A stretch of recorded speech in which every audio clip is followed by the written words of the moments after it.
welcome to Long Weekend Adventures. She's Lisa, I'm Don, and today we're in the backyard.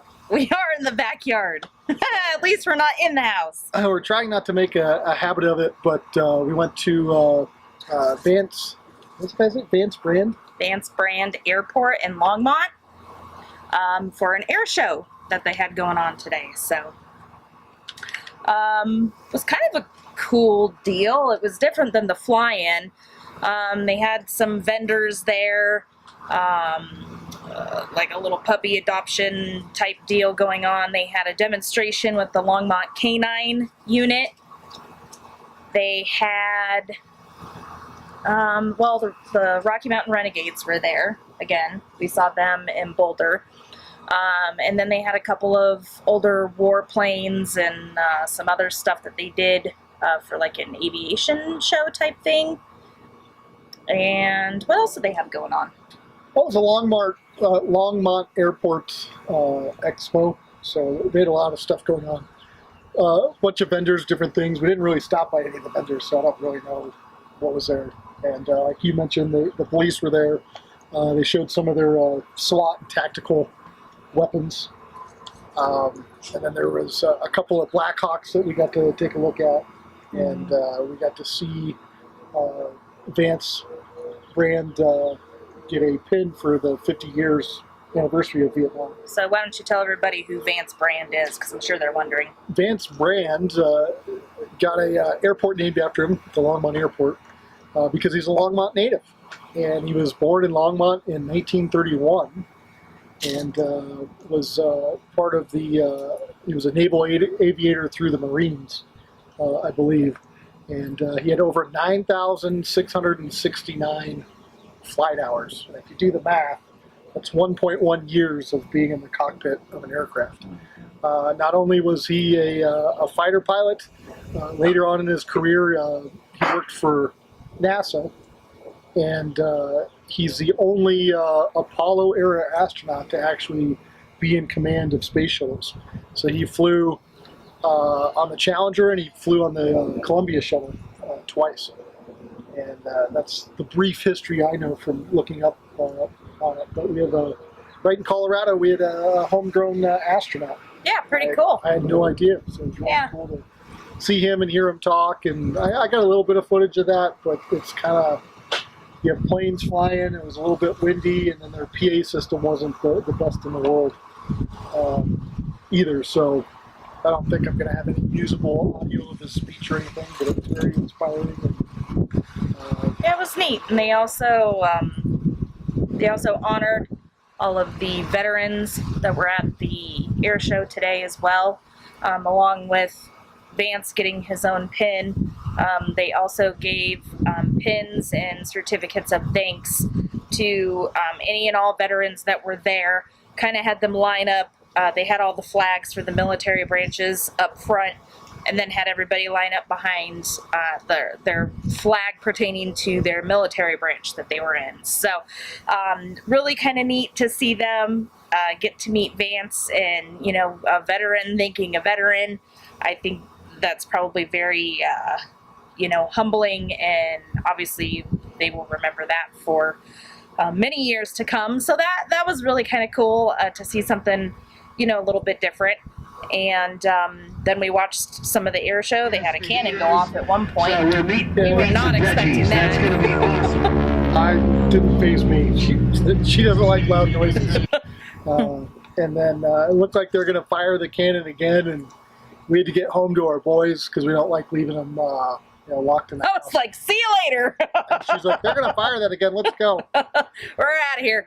Plus, we had already been there for, what, about 3 hours. You were sunburnt. I was getting sunburnt. The pavement was getting hot. They were kind of winding down the air show.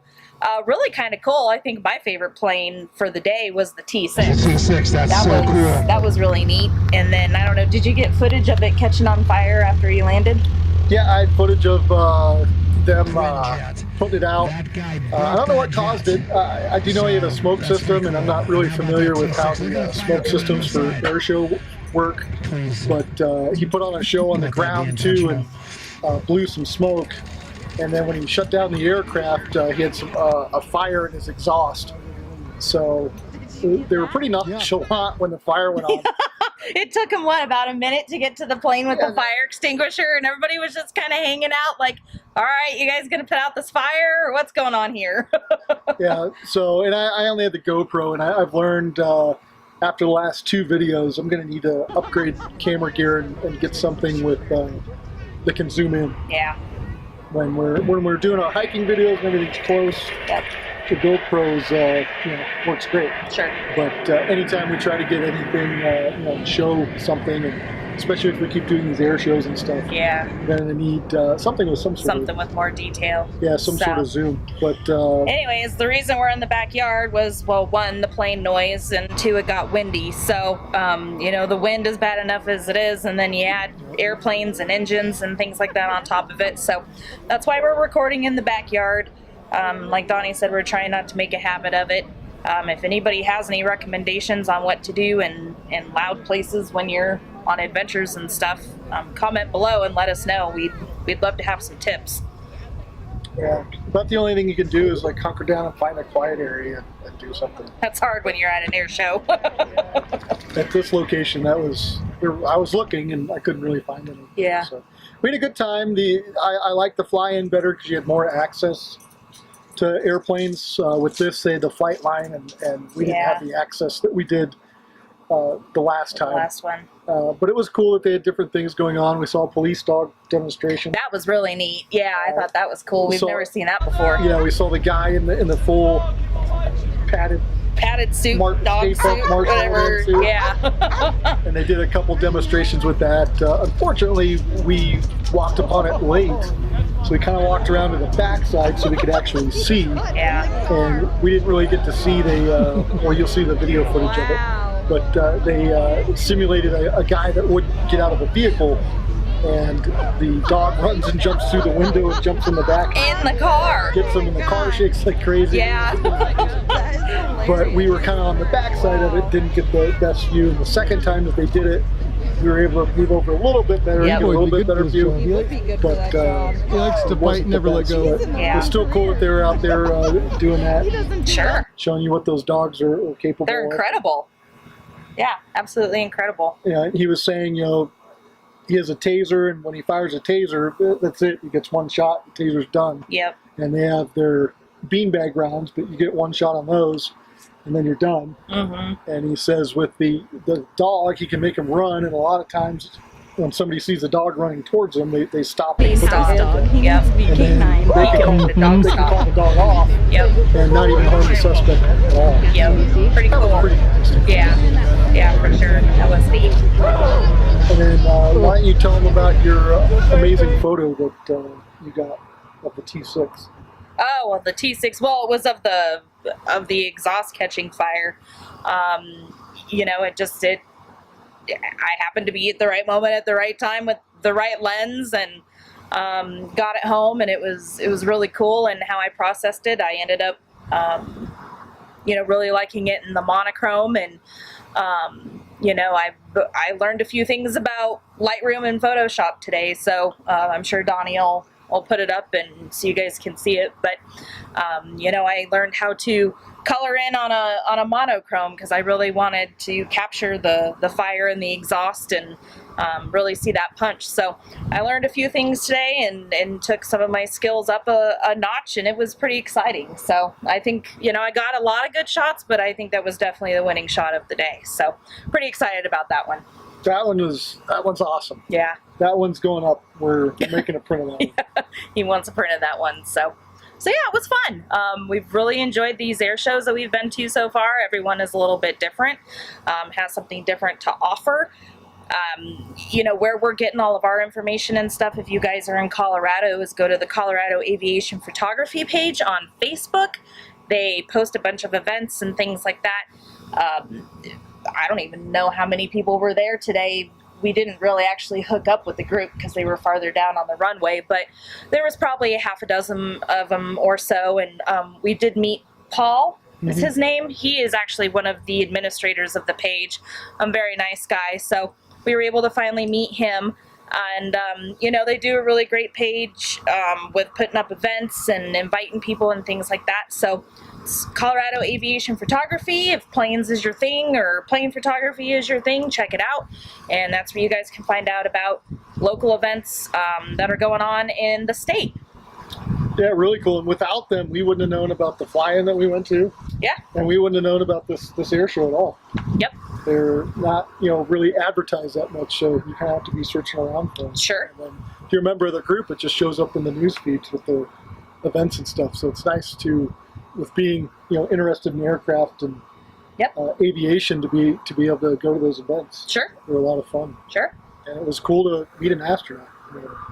It was pretty cool. When do you? Well, Yeah. we didn't meet him. We didn't meet him. We saw him, and but still, pretty neat. And he has a great history to him, and it's awesome to have a local, that has achieved what he's achieved. He's definitely an accomplished gentleman. So, congrats to him, and it was pretty neat. So. And he's doing good. He's 80. I have a cheat sheet here. He's 80. What did I say? 81. 81. 81 years old. He is. Fold out. This isn't saying. I thought you said 81. So. He was born in 1931, so. I don't want to do that math right now.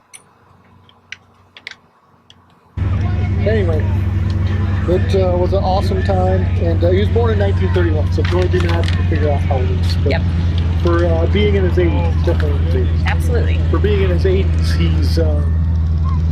he's got a lot of spunk and a lot of kick to him, and Yeah. a lot of cool stories. I can't imagine if you could just sit down and pick his brain, some of the stories he could tell. Yep. Absolutely. So, next week we're finally going to do Horsetooth Falls. Finally. We talked about it. It's happening, barring any unforeseen weather. Absolutely. But it looks like the weather's going to be good.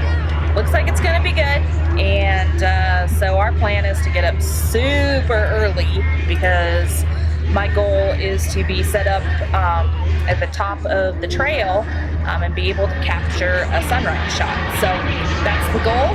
We'll see if we succeed. So we'll be going to bed super early so we can get up super early, and we'll just see what happens. What time do we have to get up? Like 2:30, I think, or 2, something like that. Because sunrise is at 5:30. We have an hour drive, and then it's an hour walk up to the top of the trail. So, we need to make sure that we're there with plenty of time for me to set up and stuff too. So it's going to be an early morning. But anyway, so next weekend will be Horsetooth Falls. So if you guys like hikes and things like that, be sure to tune in for that one. Definitely. And like always, please comment, like, and subscribe. And we'll see you next week. Yeah, see ya. Good job, Bob.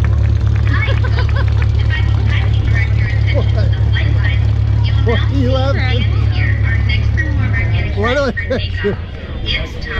You just do. Good job, Bob. Love you.